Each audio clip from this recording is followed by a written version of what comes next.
BTV ছাড়া জেলখানার ভিতরে কিছু দেখা যায় না। 2 মিনিট পর পর একটা বিজ্ঞাপন চলে আসে। এক তো 100 বছর পালন করার জন্য 1 বছর আগের থেকে কামডাউন শুরু হয়েছে। রেডিও টিভি খুললি কেবল জাতির পিতা, জাতির জনক।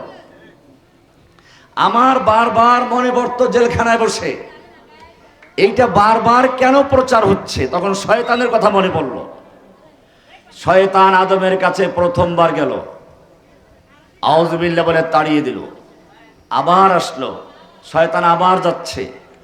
বারবার শয়তানকে তাড়িয়ে দিলে বারবার আসে। এই বারবার আত্মপ্রকাশ করা, গোপনে চলে যাওয়া, আবার প্রকাশ হওয়া, এর নাম হচ্ছে ওয়াসওয়াসা। এর নাম কি? আপনারা ওয়াসওয়াসা শব্দ শুনেছেন, কোরআনে আছে, বাংলায় ব্যবহার হয়। ওয়াসওয়াসা মানে হচ্ছে মনের ভিতরে ধোঁকা দেওয়া, প্রতারণা করা। একটা বিজ্ঞাপন বারবার কেন আসে জানেন?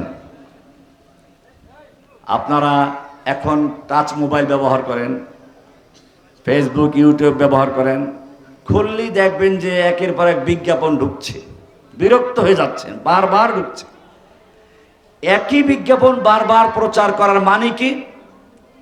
এর মানে হচ্ছে এই বিজ্ঞাপন একবার আপনি দেখলেন, গুরুত্ব দেন নাই, আর একবার দেখলেন, মনে একটু বসছে, এরপরে কয়েকবার দেখার পরে চিন্তা করেন একটা প্রয়োজন তো আছে, কিনে নেই একটা। বারবার প্রচার করে, বারবার প্রদর্শন করে মনের ভিতরে কোনো জিনিসকে বসিয়ে দেওয়ার নাম হচ্ছে ওয়াসওয়াসা। এর নাম কি? ওয়াসওয়াসা কাকে বলে? কোনো জিনিসকে বারবার প্রচার করে, বারবার প্রদর্শন করে মনের ভিতরে গেঁথে দেওয়ার নাম হচ্ছে কি? কোরআনে আছে, ফাওয়াসওয়াসা ইলাইহিশ শাইতান। আদম আলাইহিস সালামকে একবার সে ধোঁকা দিল, আদম তাড়িয়ে দিলেন। আবার ধোঁকা দিল, আবার তাড়িয়ে দিলেন, বারবার ধোঁকা দিচ্ছে। এটাকে বলা হয় ওয়াসওয়াসা। কোরআনে আরো সুন্দর করে বলেছেন, ফাদাল্লাহুমা বিগুরুর। দাল্লা আরবি যারা বুঝেন তারা ভালো করেই জানেন দালবুন অর্থ কি। এই মাদ্রাসার ছাত্র বলো, দালবুন অর্থ কি? বালতি। মাশাআল্লাহ, একজন বলেছে। ইউসুফ আলাইহিস সালামকে যখন কুয়ায় নিক্ষেপ করা হলো, সেখানে একদল ব্যবসায়ী আসলো। সেখানে বলা আছে, ফাআদলা দালওয়া, বালতি ছেড়ে দিল।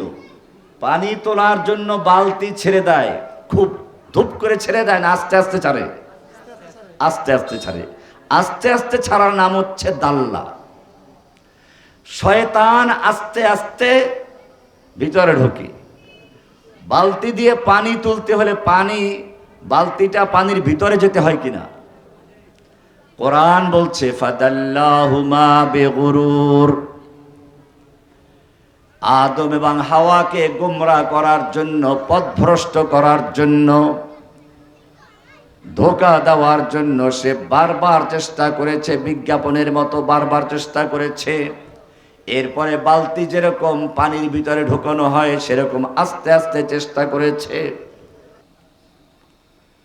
যাই হোক, অন্তরের মালিক কে? অন্তরকে আরবিতে বলে কলব। কি বলে? কলব। কলব অর্থ কি? কলব মানে পোল্ট্রি বাজ। এই বাচ্চারা বলো, কলব মানে কি? কলব অর্থ কি?